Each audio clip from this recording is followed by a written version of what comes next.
Dans les séries mainstream, les représentations queer sont très souvent dépeintes selon des standards cis-hétéronormatifs. Pourtant, le queer est la marge, ce qui existe en dehors des cadres normatifs qui tentent de les défaire, qui se dit subversif. Ainsi, toute série qui participe à cette marginalité par sa production, ses histoires et son genre peuvent être queer. L'horreur y parvient assez bien, combinant souvent les valeurs traditionnelles du mainstream au discours moderne queer.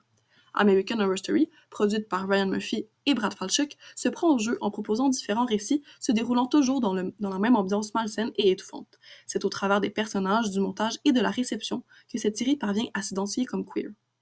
Les personnages cherchent constamment à s'affranchir des mondes dans lesquels ils sont prisonniers. C'est en revendiquant leur identité souvent atypique qu'ils défient la catégorie dominante. Cette appartenance à un sous-groupe fait alors écho aux communautés queer. Dans la saison 3, intitulée Coven, on suit l'histoire d'un groupe de jeunes sorcières qui tentent de survivre dans un univers où de plus grandes puissances essaient de les décimer pour ne pas perdre leur pouvoir. Elles apprennent à user de leurs différences pour empêcher la mort de leur famille choisie.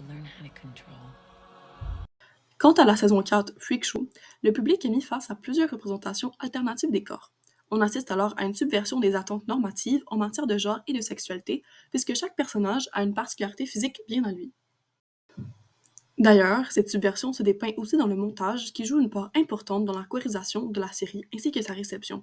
Le montage, très souvent haché et la mise en scène gore, assume ce désir de rester dans la révolte de l'ordre établi très peu retrouvé dans les séries dites queer, qui sortent des normes que par la sexualité des personnages. J'ai toujours dit que t'étais lesbienne. Je suis tellement contente pour toi.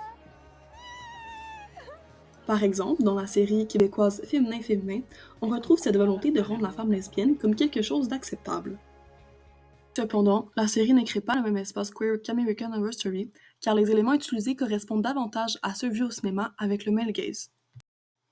Enfin, l'affect queer est aussi une composante essentielle retrouvée dans plusieurs séries.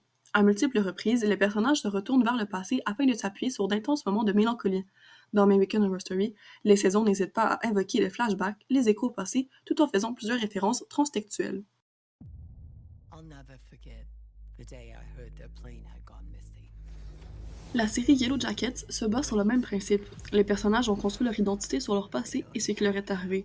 Même dans un présent où les femmes ont désormais de nouvelles vies, ces souvenirs continuent de les hanter et de les suivre. Those girls were special. They were champions. La télévision culte vient alors courir le côté hétéronormatif des séries mainstream à l'aide du principe du camp. L'exagération domine donc sur le contenu et on retrouve la présence d'une sexualité alternative en plus de performances immersives.